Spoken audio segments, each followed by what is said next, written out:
Baik, Assalamualaikum warahmatullahi wabarakatuh. Perkenalkan, kami dari kelompok 3 ingin mempresentasikan hasil observasi kami kepada pengusaha bakso Ambon di Puri Teluk Jambe. Baiklah, langsung saja kepada latar belakangnya. Usaha mikro merupakan salah satu cerminan dari masyarakat yang mandiri. Kemajuan usaha mikro tidak hanya disertai dengan kemauan masyarakatnya, tetapi juga didukung dengan perlindungan dan fasilitas dari pemerintah seperti permodalan, perizinan, pengembangan, dan sebagainya. Usaha mikro di sebuah negara tidak boleh disepelekan begitu saja. Maju dan berkembangnya usaha mikro ini dapat membuat perekonomian negara Indonesia bisa semakin maju dan kokoh. Menurut Undang-Undang Nomor 20 Tahun 2008 tentang UMKM, usaha mikro adalah usaha produktif milik perorangan dan atau badan usaha perorangan yang memenuhi kriteria usaha mikro, memiliki kekayaan bersih paling banyak yaitu sebesar 50 juta rupiah, tidak termasuk tanah dan bangunan tempat usaha, atau memiliki hasil penjualan tahunan paling banyak sebesar 300 juta rupiah. Nah, secara umum UMKM memiliki controlling yang rendah dengan manajemen yang masih sederhana, belum memiliki status badan hukum yang jelas, dan memiliki akses yang sempit ke lembaga keuangan terkait dengan peminjaman modal. Pada dasarnya, UMKM memiliki berbagai karakteristik.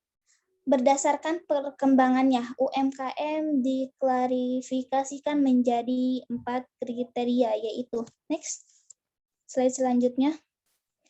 Satu, ada livelihood activist, yaitu UMKM yang digunakan sebagai kesempatan kerja untuk mencari nafkah, umumnya dikenal sebagai sektor informal. Yang kedua ada micro enterprise, yaitu UMKM yang memiliki sifat pengrajin tetapi tak bersifat kewirausahaan. Lalu yang ketiga ada small dynamic enterprise, yaitu UMKM yang telah memiliki jiwa kewirausahaan serta mampu menerima pekerjaan subkontrak dan ekspor.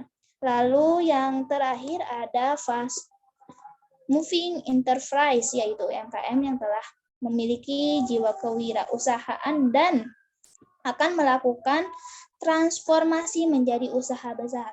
Lalu di sini ada pengertian bakso. Dalam pengertian bakso sendiri, istilah bakso berasal dari kata bakso dalam bahasa Hokkien berarti daging giling. Hal ini menunjukkan bahwa bakso memiliki akar dari seni kuliner Tionghoa Indonesia.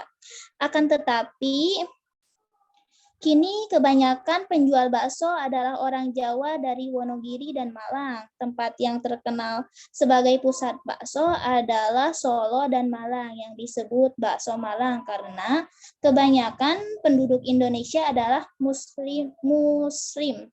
Bakso umumnya terbuat dari daging halal seperti daging sapi, daging ikan, ataupun daging ayam. Nah, bakso juga merupakan produk olahan dari daging yang cukup digemari masyarakat.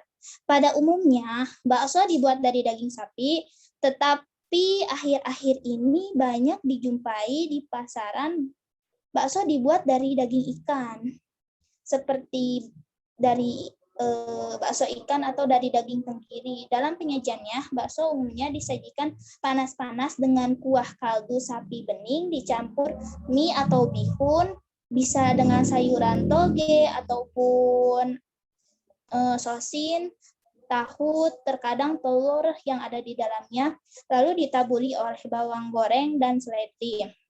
Bakso sangat populer dan dapat ditemukan di seluruh Indonesia, dari gerobak pedagang kaki lima hingga restoran. Berbagai jenis bakso sekarang banyak ditawarkan dalam bentuk makanan beku yang dijual di pasar swalayan dan di mal-mal.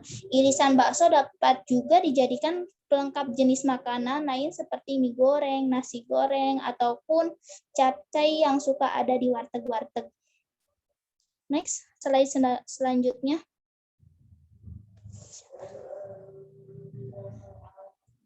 Baik, slide selanjutnya.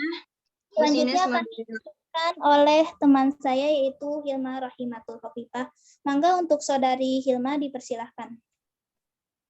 Baik, slide selanjutnya yaitu bisnis model kanvas. Bisnis model kanvas merupakan konsep bisnis yang banyak digunakan saat ini karena terstruktur. Bisnis model kanvas merupakan kerangka manajemen sebuah bisnis yang dibuat untuk merancang bagaimana strategi bisnis akan dijalankan. Sesuai namanya, bisnis model kanvas dibuat dalam sebuah gambar-gambar, ide, sehingga setiap orang memiliki pemahaman yang sama dan real terhadap tipe-tipe konsumen mereka, pengeluaran biaya, cara kerja perusahaan, dan sebagainya. Selanjutnya, model kanvas bakso Ambon. Key partner, ada pemasok bahan baku dan konsumen.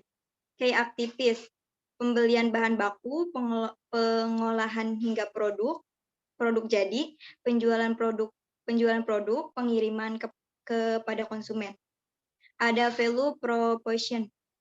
Yang pertama ada menjaga rasa bakso Ambon, memiliki menu yang konsisten terhadap rasa, memiliki layanan pesan antar melalui APK. Customer relationship, layanan yang prima, promo, dan diskon. Terus ada customer segment, semua kalangan terutama remaja usia produktif. Ada juga key resources, tenaga kerja rata-rata 3-5 per kios. Bahan baku, tempat atau kios, peralatan yang memadai. Terus ada juga channel, penjualan langsung, penjualan online, sponsor. Cost struktur, biaya tetap rata-rata di bawah 1 miliar dengan omset 40 juta per minggu. Dan yang terakhir ada revenue stream, penjualan produk, memiliki 2 produk yaitu bakso dan mie ayam. Selanjutnya yaitu sejarah bakso Ambon. Pemilik bakso ini bernama Bapak Larno. Larno hanya seorang tamatan tingkat pendidikan STM, jurusan mesin industri, dan awalnya Bapak Larno tidak memiliki cita-cita sebagai pengusaha bakso. Sebelum membuka usaha bakso, pemilik sudah terlebih dahulu bekerja di pabrik kuli bangunan sampai pada akhirnya terpikir untuk membuat usaha sendiri, yaitu bakso. Pada awalnya, sang pemilik berjualan bakso dengan berkeliling komplek dengan nama bakso Ambon. Nama bakso Ambon diambil dari temannya yang berasal dari Ambon, yang bekerja di Jepang selama 3 tahun dan kembali sudah menjadi orang yang sukses. Jika dipikir, nama bakso Solo, Wonogiri sudah menjadi nama bakso yang sudah marak dijumpai. Maka dari itu mengambil nama bakso Ambon yang belum dipakai oleh banyak orang. Dan juga berharap usahanya ini bisa sukses seperti temannya yang berasal dari Ambon tersebut.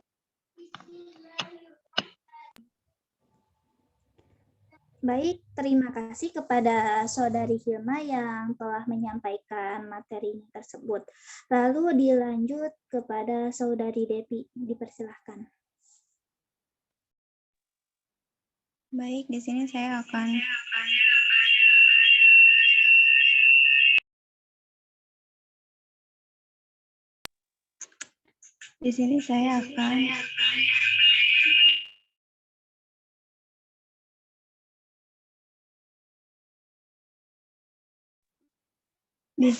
akan menjelaskan tentang analisis ramalan penjualan bakso Ambon.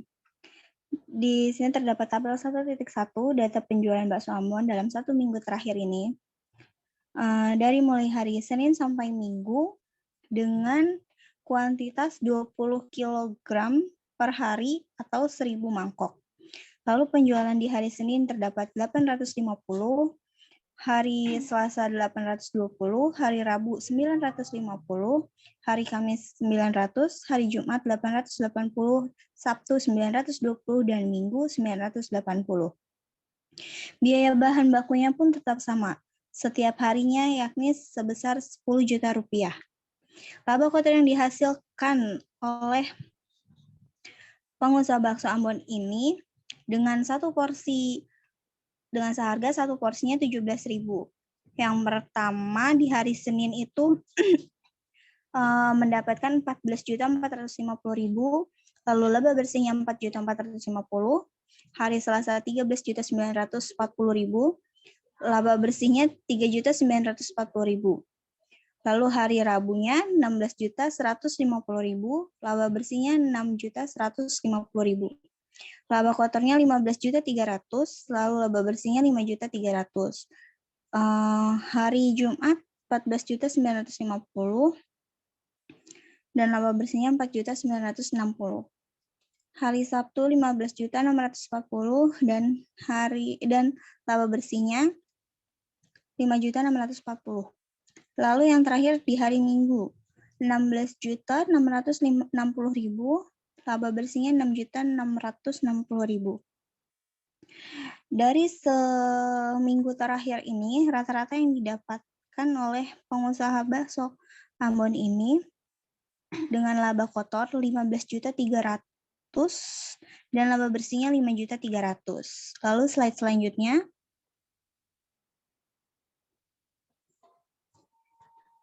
Terdapat data penjualan per bulan.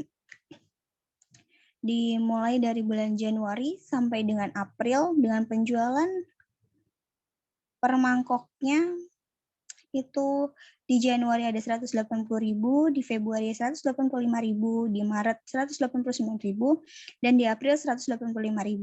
Dengan laba kotor 3.060.000.000 di Januari, di Februari ada 3.145.000.000, di Maret ada 3.213.000.000, dan di April ada 3.145.000.000. Laba bersih yang dihasilkan dari bulan Januari ada 960.000.000, di Februari ada 1.045.000.000, di Maret ada 1.113.000.000, dan di April ada 1.045.000.000. Dengan rata-rata per bulan yang dapat dijual oleh pengusaha bakso Ambon sekitar 184.750.000, lalu laba kotor yang dihasilkan 3.140.750.000 dan laba bersihnya 1.040.750.000.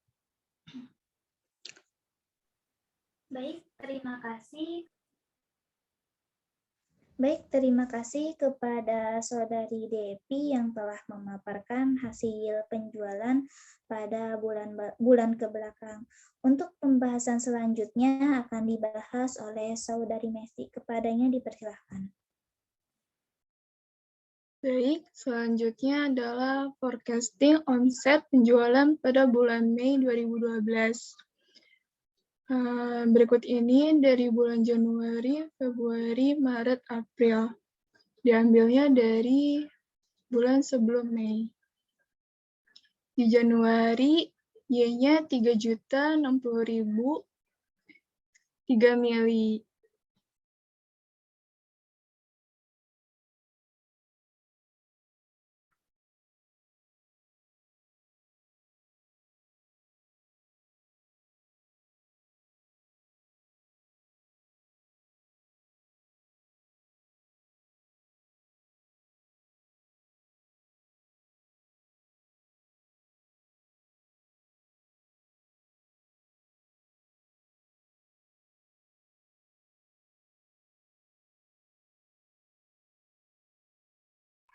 Mohon maaf terkendala sinyal, mungkin akan dilanjutkan lagi oleh Saudara Mesty.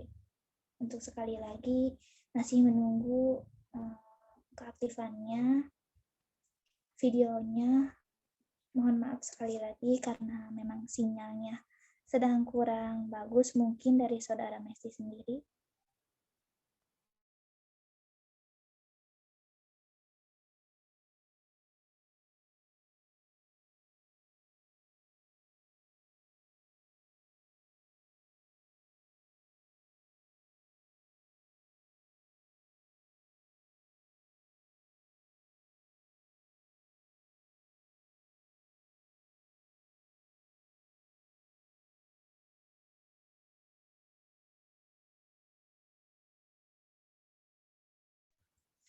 Baik, karena mungkin dari saudari Messi Rosalia koneksinya buruk, dilanjut oleh saudara Devi. Kepada saudari Devi dipersilahkan. Lalu ada forecasting omset penjualan pada bulan Mei 2022. Di bulan Januari, Februari, Maret, dan April. Di Januari ada 3 miliar 60 juta, Februari 3 miliar 145 juta, Maret 3 miliar 213 juta, dan April 3 miliar 145 juta. Dengan jumlah yang dihasilkan selama 4 bulan terakhir yakni 12 miliar 563 juta. Lalu di sini ada perhitungannya. Kita mencari A, sigma Y dibagi N. Lalu berarti sigma Y adalah jumlah dari perhitungan Y, yaitu dengan jumlah 12 miliar 563 juta dibagi dengan 4. Kenapa 4? Karena kita menghitung dari Januari, Februari, Maret, dan April. Lalu hasilnya di situ terdapat 3 miliar 140 juta 750 ribu. Lalu kita mencari B, yang mana B itu sigma XY. Bisa dilihat sigma XY di sini jumlahnya adalah 238 juta dibagi dengan sigma X pangkat 2. Sigma X pangkat 2 jumlahnya adalah 10. 10 terdapat dari 4 ditambah 1 ditambah 1 ditambah 4. Hasilnya adalah 10. Lalu kembali lagi hasil dari 238 juta dibagi 10 adalah 23 juta 800. Jadi persamaan tren tahunan Y sama dengan A ditambah BX, Y sama dengan 3 miliar 140 juta 750 ribu ditambah 23 juta 800 dikali X. Maka forecast atau omset atau laba kotor bulan depan yakni Mei 2022 yaitu Y sama dengan 3 miliar 140 juta 750 ribu dikurangi 23 juta 800 dikali X. Y sama dengan 3 miliar 140 juta 750 ribu dikurangi 23 juta 800 ribu dikali 5. 5 ini adalah perhitungan dari bulan Januari sampai dengan April karena kita mau menghitung bulan April. Jadi hasilnya adalah 1 miliar 950 juta 750 ribu. Lalu slide selanjutnya.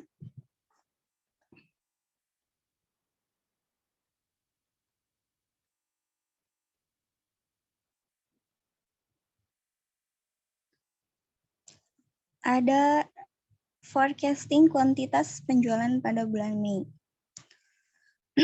Sama seperti yang sebelumnya untuk penjualannya, itu dari Januari sampai April yang kita lihat dulu, kita hitung. Di sini terdapat Y-nya dengan Januari 180.000, Februari 185.000, Maret 189.000, dan April 185.000 dengan jumlahnya 739.000. A sama dengan sigma Y dibagi N. Sigma Y jumlah nilai Y yaitu 739.000 dibagi 4. 4 adalah dari Januari sampai dengan April. Lalu mendapatkan hasil 184.750. Lalu yang B, sigma XY dibagi sigma X kuadrat. Sigma XY-nya di sini jumlah keseluruhannya adalah 238 juta dan sigma X pangkat 2-nya adalah 10. Lalu hasilnya adalah 1.400. Jadi persamaan tren tahunan Y sama dengan A ditambah BX, Y sama dengan 184.750 ditambah 1.400 dikali X. Maka forecast omset atau laba kuartal bulan depan, maka forecast permintaan bulan depan Mei 2022, ya sama dengan 184.750 dikurangi 1.400 dikali X. Ya sama dengan 184.750 dikurangi 1.400 dikali 5. Jadi jumlahnya adalah 177.750 mangkuk yang akan dijual pada bulan Mei sesuai dengan perhitungan ramalan permintaan penjualan.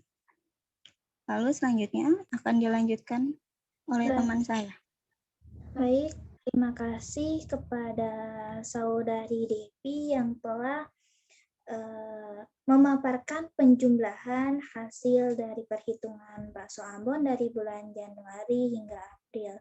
Mungkin dari sini kita dapat menjumlahkannya ya. Dari hasil tersebut Saudari Devi sendiri sudah merincikan dan untuk penjelasannya sendiri sangat jelas. Lalu untuk pembahasan selanjutnya akan dibahas oleh teman saya yaitu Messi Rosalia. Kepadanya dipersilahkan.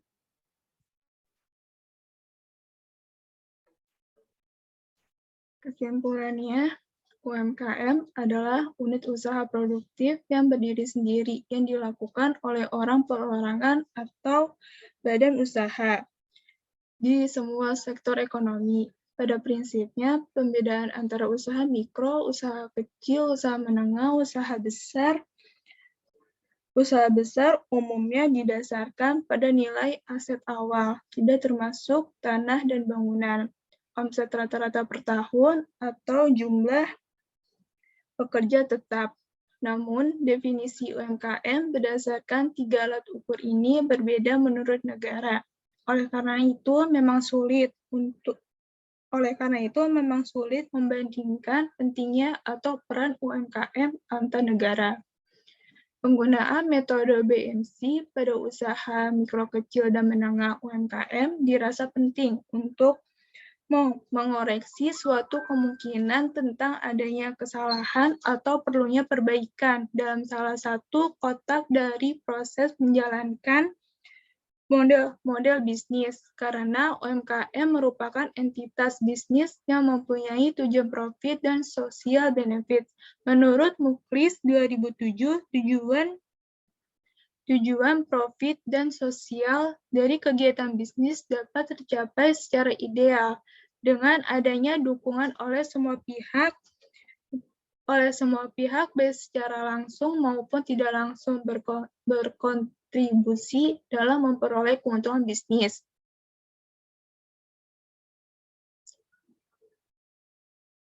Bakso Ambon yang berada di Puritluk Jambe ini awal mulanya pemilik bakso Ambon bekerja di pabrik kuli bangunan sampai akhirnya terpikir untuk membuka usahanya sendiri, yaitu bakso.